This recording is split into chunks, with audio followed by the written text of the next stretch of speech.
Bab 375. Azarin. Bisiknya nyaris tak terdengar. Iya, Pak. Beliau datang sekitar 2 jam yang lalu. Menyatakan bahwa beliau ibunya. Semua prosedur sudah dilalui. Din menatap kosong pada tanda tangan di atas kertas itu. Namanya jelas. Tulisannya tidak mungkin salah. Itu tangan Azarin. Istriku ke sini. Dia kembali bertanya, seolah butuh konfirmasi ulang. Staf itu mengangguk pelan. Benar, Pak. Kami juga sempat meminta identitas resmi. Semuanya sesuai. Bu Mahira tiba tepat di samping Din, wajahnya turut kebingungan. Ada apa, Din? Din perlahan menoleh ke arah ibunya. Matanya kini tak sekadar terbelalak, tetapi juga berkaca-kaca. 2. Bu, suaranya berat. Istriku kembali, dia bawa Alina keluar dari rumah sakit. Suasana terasa membeku, Bu Mahira pun tak kalah terkejutnya. Akhirnya, Bu, Azaku kembali. Lirih Din seraya memeluk ibunya. Air mata lelaki itu menetes tanpa sadar. 3. Din kembali menatap surat pemulangan paksa itu dengan pandangan nanar. Jantungnya berdegup keras di balik dadanya yang masih terasa nyeri. Tangan kirinya mengepal tanpa sadar, sementara tangan kanan gemetar menggenggam lembaran surat bertanda tangan Azarin. Pak, maaf, ujar staf administrasi dengan hati-hati. Apa Bapak baik-baik saja? Din mengangkat kepalanya pelan.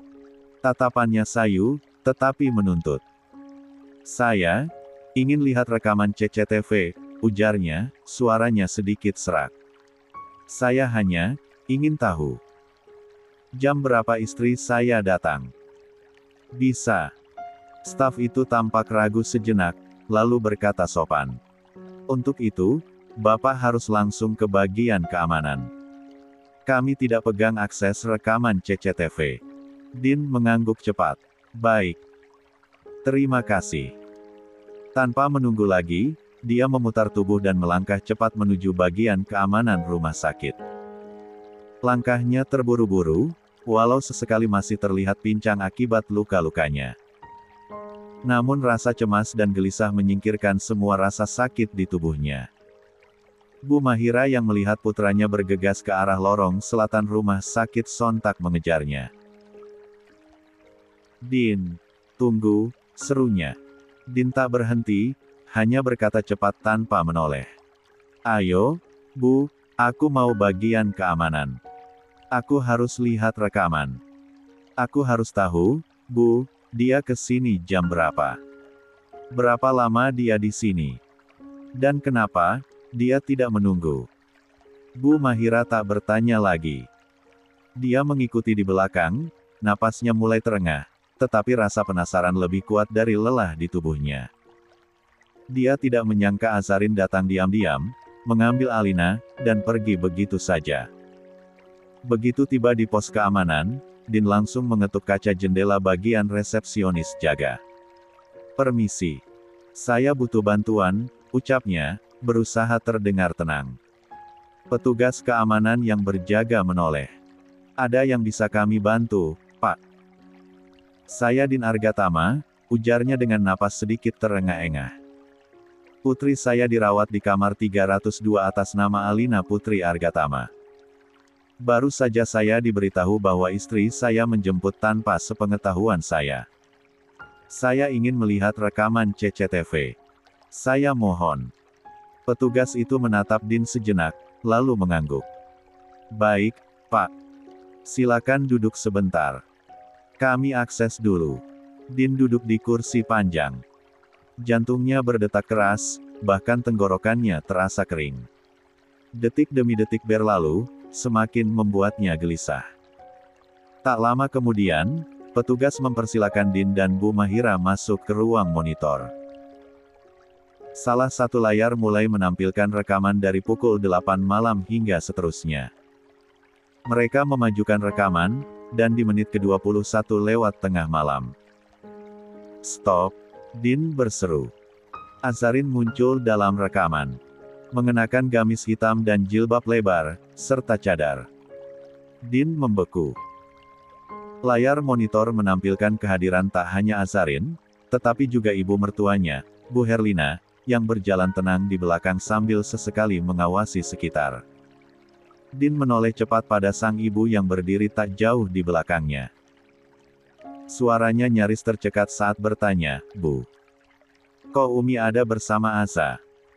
Tadi pagi sampai sore aku ke rumah Umi, 3 kali, dan kata Umi tetap bilang Aza gak ada." Tangannya terangkat, menunjuk layar dengan nada kecewa dan bingung. "Kok sekarang?" 4. Tatapannya tak mampu menyembunyikan luka dan pertanyaannya yang menggantung di udara. Bu Mahira tak langsung menjawab. Sorot matanya menunduk. Tak bisa menyangkal, dan juga tak bisa mengelak. Namun Din mengalihkan perhatiannya kembali ke layar. Dia tak ingin berhenti. Dia ingin tahu lebih jauh. Rekaman menampilkan Azarin masuk ke kamar Alina. Waktu terus berlalu. Sangat lama. Hingga akhirnya perawat dan seorang dokter pun juga ikut masuk ke kamar tersebut. Semua berlangsung cukup lama. Hingga beberapa saat kemudian, pintu kamar terbuka kembali. Dan di sana, Azarin keluar sambil menggendong Alina di pelukannya. Meski perutnya telah besar, langkahnya tampak tenang dan kokoh. Alina memeluk lehernya erat, pipinya bersandar di pundak sang ibu sambung. Seolah itulah tempat ternyaman di dunia ini. Din merasakan dadanya seperti diremas. Pemandangan itu, betapa dia merindukannya. Merindukan kehangatan rumah yang pernah mereka bangun bersama. Merindukan Alina. Merindukan Azarin. Di layar, Bu Herlina mengikuti dari belakang sambil membawa tas Alina. Mereka menuju meja administrasi, berbicara sebentar, menandatangani dokumen, lalu beranjak keluar. Kamera berpindah ke area pintu masuk utama. Azarin menaikkan Alina ke dalam mobil hitam, lalu masuk menyusul, dan mobil perlahan menghilang keluar dari area rumah sakit. Din sontak berdiri. Kursi di belakangnya bergeser dengan bunyi gesek yang tajam. Napasnya terengah.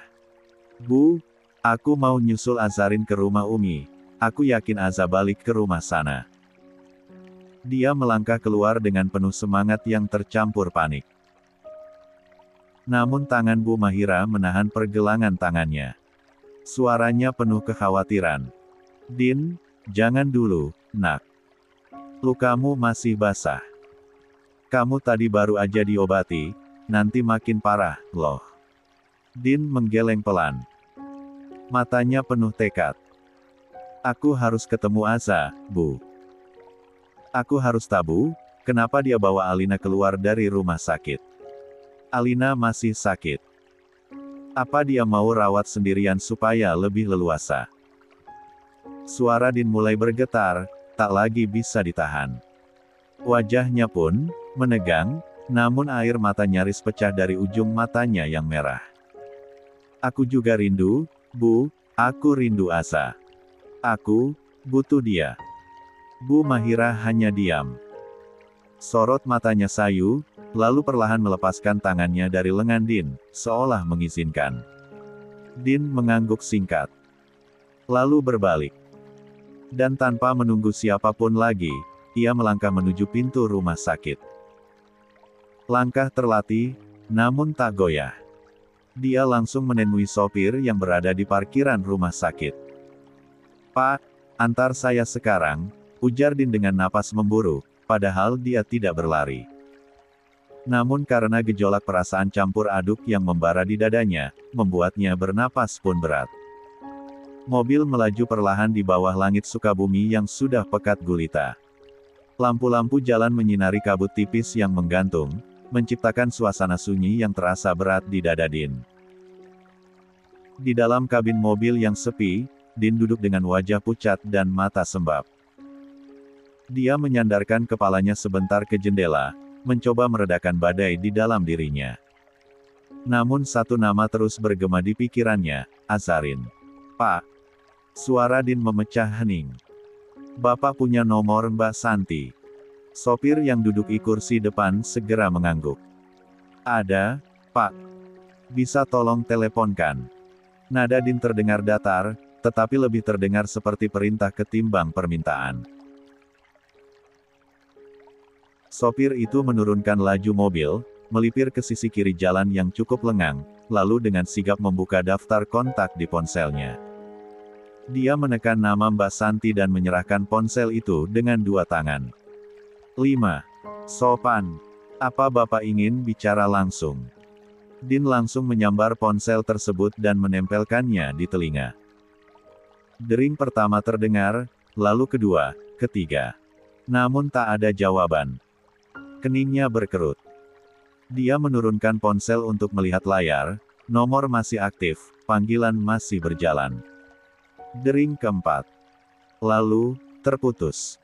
Din memijit keningnya dan menarik napas panjang. Dia tidak menyerah. Sekali lagi dia menekan tombol panggil, berharap Mbak Santi hanya sedang tertidur lelap dan akan segera terbangun oleh suara dering. Namun hasilnya tetap sama. Tak dijawab. Din menurunkan ponsel perlahan. Wajahnya terlihat hampa, tetapi matanya menyimpan gelombang yang tak bisa diredam. Dia mengembalikan ponsel pada sang sopir tanpa menoleh. Langsung ke rumah Umi, sekarang.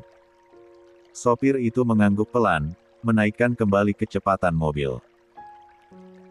Waktu menunjukkan pukul 11.30 malam ketika mobil hitam yang ditumpangi Din berhenti tepat di depan sebuah rumah 2 lantai bercat krem pucat, rumah ibu mertuanya, tempat yang pernah menjadi saksi kedekatannya dengan Azarin.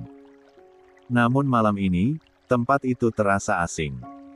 Lebih dingin, lebih sunyi dari biasanya. Din turun dari mobil dengan langkah tergesa. Tatapannya langsung tertuju pada pagar besi berwarna hitam yang tergembok. Keningnya berkerut. Kenapa digembok? Gumamnya, separuh tak percaya. Hanya lampu teras yang menyala redup, menyisakan bayangan panjang yang menari-nari di lantai semen. Suasana rumah begitu sepi. Terlalu sepi untuk rumah yang biasanya terasa hangat, meski hanya dari luar. Din melangkah ke sisi kanan pagar, menyusuri tembok rumah hingga menemukan gerbang kecil di samping. Namun harapannya pupus saat melihat gembok besar tergantung di sana juga. Dia mendesah, frustrasi. Tubuhnya masih terasa sakit, luka-luka di tangannya perih setiap kali bergerak. Namun rasa penasaran dalam dadanya menindih segalanya. Diam bukan pilihan. Maaf, Umi. Maaf, Aza, desisnya pelan, sebelum mengambil ancang-ancang untuk memanjat pagar. Dengan susah payah dan napas memburu, Din akhirnya berhasil menjatuhkan tubuhnya ke sisi dalam halaman. Tangannya sedikit tergores besi pagar, tetapi dia mengabaikan rasa sakit itu. Dia melangkah perlahan menuju pintu kaca rumah. Ketika tiba, suasana hening menyambutnya. Hanya lampu teras yang melemparkan cahaya ke tubuhnya. Pintu kaca tertutup rapat. Tirai putih tipis menggantung dari dalam, menghalangi pandangannya ke ruang tengah. Din mengepalkan tangan, lalu mengetuk pelan, perlahan agar tetangga sekitar tak ikut terbangun. Tak ada jawaban. Tak ingin menyerah, dia kembali mengetuk sedikit lebih keras, berharap bayangan seseorang muncul dari dalam. Namun, sunyi. Hanya desir angin dan detak jantungnya sendiri yang terdengar. Dengan napas tertahan, dia menempelkan wajahnya ke celah tirai yang sedikit terbuka. Pandangan matanya menyusuri bagian dalam rumah yang tampak gelap, namun Din berusaha menajamkan pandangannya, dan saat itulah, jantungnya seperti dihantam palu godam. Lemari hias yang selalu dipenuhi bingkai foto dan gelas kristal, kini tertutup kain putih. Sofa panjang di tengah ruang tengah pun sudah dilapisi kain yang sama. Begitu pula meja sudut dan vas bunga di atasnya. Din terperangah. Wajahnya menegang. Kepalanya perlahan menggeleng, tak percaya dengan apa yang 6. Dilihatnya. Tidak mungkin. Bisiknya lirih. Namun dia kembali mengintip, memastikan, dan kengerian yang dirasakannya tadi ternyata nyata. Rumah ini seperti telah dikosongkan.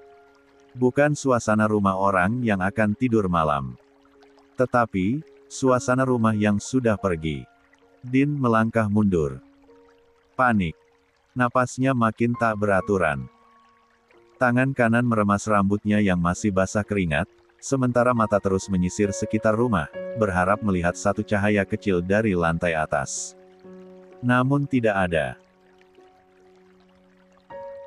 Ya Allah, jangan bilang, Aza udah pergi, ucapnya lirih, suara serak menahan emosi. Kemana mereka pergi? Kenapa tidak memberitahu? Dan mengapa Alina dibawa dalam keadaan belum pulih? Din menunduk, tubuhnya bergetar. Antara takut, kesal, dan sedih. Setelah diam beberapa saat, Din segera menuju halaman depan, berlari kecil menuruni anak tangga teras, napasnya memburu, matanya menyisir halaman rumah mertuanya. Mobil sopir masih terparkir di seberang pagar, menanti.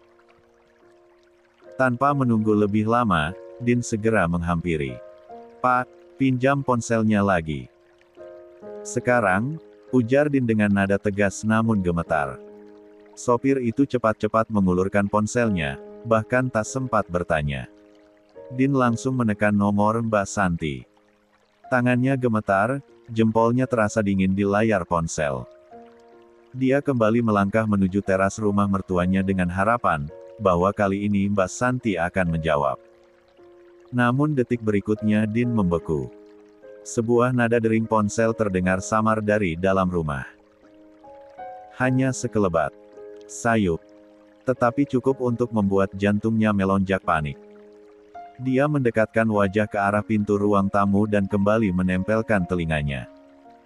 Dan benar, nada dering itu kembali terdengar, lebih jelas dari sebelumnya. Matanya membelalak. Ya Allah. Tanpa pikir panjang, Din menekan ulang nomor itu. Suara ponsel pun kembali berbunyi. Kali ini dia yakin, sumber suara berasal dari dalam rumah ini.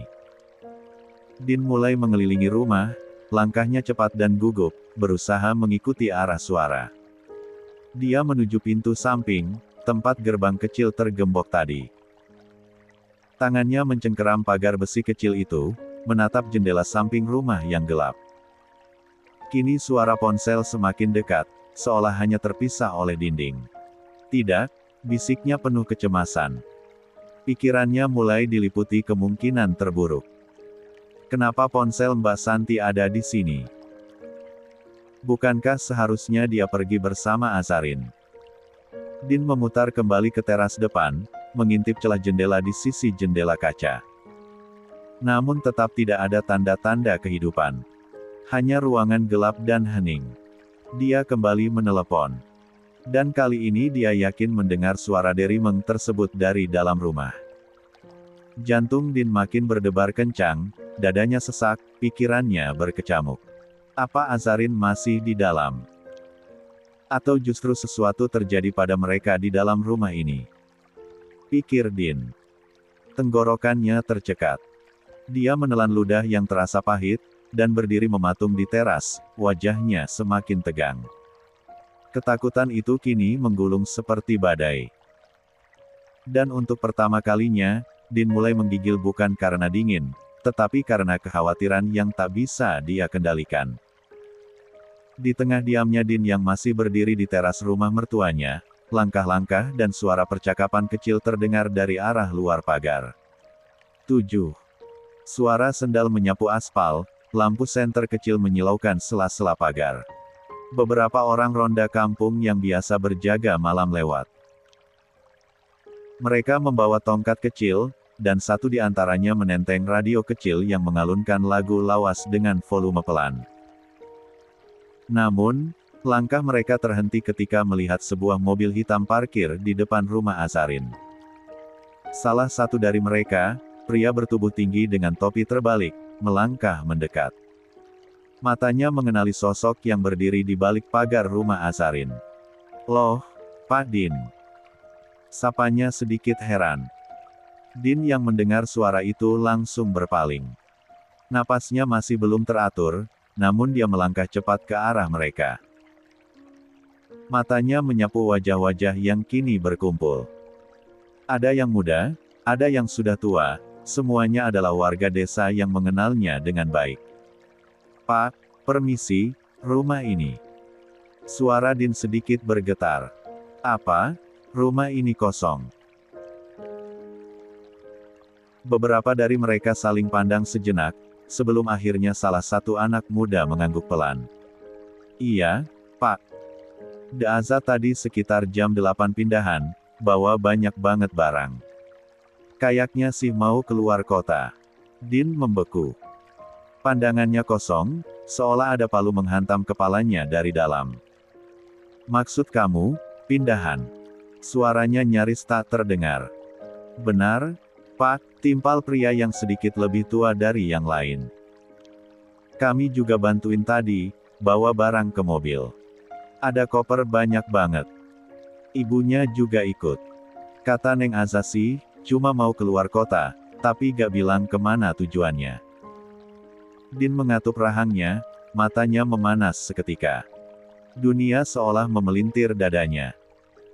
Rasanya ingin berteriak, menumpahkan segala tanya dan sesak yang selama ini dia pendam. Namun lidahnya keluh. Bibirnya hanya bergerak pelan tanpa suara. Hatinya remuk. Dia memejamkan mata sejenak, menunduk, tangan mengepal. Azarin pergi. Tanpa sepatah kata pun, tanpa menunggu, tanpa memberinya satu kesempatan pun. Sopir yang melihat wajah Din semakin kelam, ikut melangkah maju dengan nada khawatir. "Pak, kita balik dulu. Biar saya antar." Namun Din tidak menjawab. Dia hanya berdiri di sana, membeku, terpaku di depan rumah kosong yang tadi dia yakini masih dihuni orang-orang yang dia cintai. Rumah yang kini gelap, senyap, seperti hatinya yang perlahan tenggelam dalam sepi. "Pak Din," ulang sang sopir, pelan dan penuh rasa iba. Din mengangkat kepala pelan. Matanya basah, tetapi tetap menyala. Luka di wajahnya terasa seperti goresan kecil dibanding luka yang mengoyak jiwanya malam ini. Dengan suara yang nyaris pecah, dia hanya berkata lirih, "Kita pulang." Lalu perlahan, dia berjalan menuju pintu samping, dan keluar dari sana seperti sebelumnya dia masuk. Dia pun kembali masuk ke mobil, membawa pulang tubuh yang hancur, dan hati yang lebih remuk dari sebelumnya. Begitu tiba di rumahnya yang sunyi, Din langsung masuk dengan langkah tergesa. Napasnya memburu, keringat dingin masih merayap di pelipis dan tengkuknya. Suasana rumah begitu lengang. Udara malam terasa menusuk, tak hanya ke kulit, tetapi juga ke dadanya yang terasa sesak. Dia menyapu ruang tamu dengan tatapan waspada, mencari sesuatu. Dan di sanalah di atas sofa tergeletak ponsel miliknya. Layar ponsel itu mati, seolah tak bernyawa, namun kehadirannya cukup membuat Din melangkah cepat dan meraihnya dengan tangan gemetar. Tepat di sebelahnya, sebuah ponsel lain tergeletak di atas meja, yakni milik sang ibu. Din menatap keduanya sekilas. Lalu, dengan gerakan cepat, dia membawa ponsel ibunya menuju kamar, mengambilkan jaket tebal dan syal, sebelum kembali ke halaman. Dia menyerahkan barang-barang itu pada sopir yang sudah menunggu di dekat mobil. "Tolong antar ke rumah sakit, untuk ibu.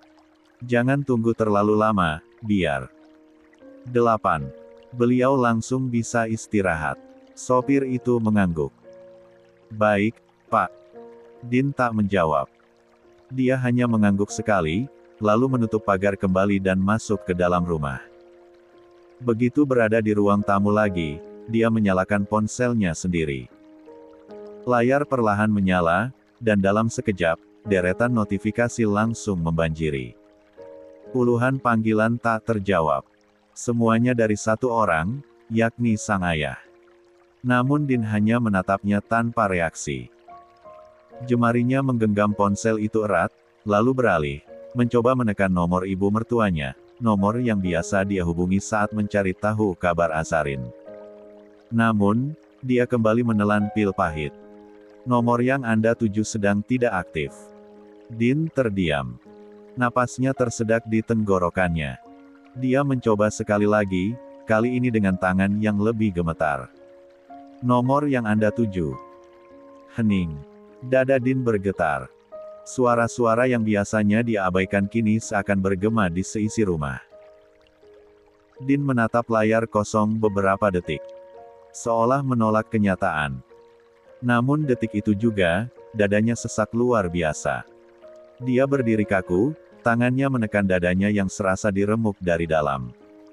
Napasnya mulai kacau. Azarine. Pekiknya keras, menggema di seluruh rumah. Suaranya serak, penuh luka. Din menjambak rambutnya sendiri, frustrasi. Dia nyaris kehilangan kendali, berdiri, lalu jatuh tersungkur di lantai ruang tamu. Dia menangis, untuk pertama kalinya, tangis itu benar-benar pecah. Isaknya menggema dalam ruang kosong. Lelaki yang dikenal tenang, rasional, dan tenar dengan segala karisma pengacara itu, terduduk seperti anak kecil yang kehilangan rumah. Dia peluk lututnya sendiri. Seolah itu satu-satunya pegangan di dunia yang kini runtuh. Bahunya terguncang hebat, seperti ingin menumpahkan seluruh dosa dan sesal yang tak pernah dia kira akan menjadi senjatanya sendiri. "Maaf, Aza, maaf, pulanglah." Suara itu tenggelam dalam tangis. Tak ada jawaban. Din kembali menekan kuat dadanya, tetapi rasa sesak kian merajai. Tangisnya pecah tak tertahankan. Udara terasa menyesakkan, seperti mengunci setiap ruang di dadanya. "Aza, kamu, beneran ninggalin aku, iya?" Suaranya parau, tersendat-sendat. Bibirnya bergetar, basah oleh isak yang terus mengalir. "Aku kira, kamu cuma butuh waktu, cuma butuh tenang, tapi ternyata kamu pergi, benar-benar pergi. Tanpa pesan, tanpa pamit. Kenapa, Za? Kenapa kamu tega ninggalin aku pas aku lagi serapuh ini?"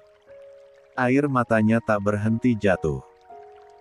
Dia menunduk dalam-dalam, menggertakkan giginya untuk menahan rasa ngilu yang menguasai sekujur tubuh dan hatinya.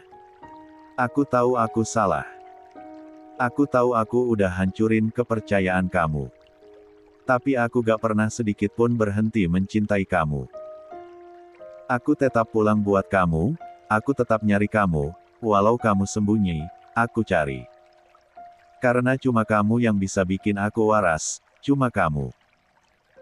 Tangannya mencakar rambutnya, kepalanya mengguncang-guncang kecil seolah mencoba mengusir bayangan kepergian Azarin. "Kenapa kamu bawa Alina juga? Kenapa kamu ambil satu-satunya alasan aku masih bisa bernapas?" Suaranya melemah, seperti bisikan yang tertelan udara. "Salahku, semua ini salahku." Bisiknya lirih, sambil menengadah dan menatap langit-langit rumah yang dulu penuh canda tawa, sekarang hanya menjadi museum luka. 9. "Kalau kamu benci aku, hukum aku, Za, tapi jangan pisahkan aku dari kalian berdua. Jangan, kumohon." Racauannya semakin tak beraturan, terselip isak dan erangan penuh sesal. Din menunduk, kedua tangannya menutup wajahnya, dan dia kembali menangis lebih dalam. Tanpa peduli, jika dua security yang berada di depan, biasa saja masuk ke dalam rumah ini. Di malam yang sunyi di pos penjagaan markas kecil TNI, beberapa anggota sedang berjaga malam. Suasana lengang hanya diisi suara jangkrik yang sesekali bersahutan. Di pojok ruangan, dua prajurit duduk bersandar di kursi lipat sambil memantau layar CCTV dan memeriksa laporan rutin. Di salah satu sudut, Jenderal tampak bersandar dengan jaket loreng separuh terbuka, tangan menyilang di dada dan pandangan kosong ke langit-langit. Dia baru kembali dari patroli internal. Tubuhnya lelah, tetapi pikirannya tak sepenuhnya tenang. Tiba-tiba suara tertawa kecil memecah keheningan. Salah satu rekannya, Peltu Reza, menunduk menatap layar ponselnya, lalu menepuk lengan jenderal yang duduk tak jauh darinya. "Bro, lihat nih, heboh banget di grup Facebook Sukabumi. Katanya pengacara terkenal kepergok poligami, sampai ribut-ribut di bendungan. Si istri keduanya menolak diceraikan sampai melompat ke bendungan, ucapnya sambil menyerahkan ponsel. Jenderal semula tak terlalu tertarik, viral-viral semacam itu bukan hal baru, namun telinganya seketika bereaksi saat mendengar potongan suara seorang warga sekitar di dalam video. Kalian lihat, kan? Dia nikahi istri kedua diam-diam. Padahal istri sahnya sedang hamil kembar di rumah. Gila banget. Padahal Neng Aza cantik, soleha lagi. Mana jadi ibu sambung anak suaminya. Padahal pengacara, berpendidikan loh. Kok bisa menikah diam-diam? Pantesan aja, Neng Aza tidak pernah lagi terlihat. Nama, Din pun terdengar menggema di antara suara tangis dan jeritan seorang wanita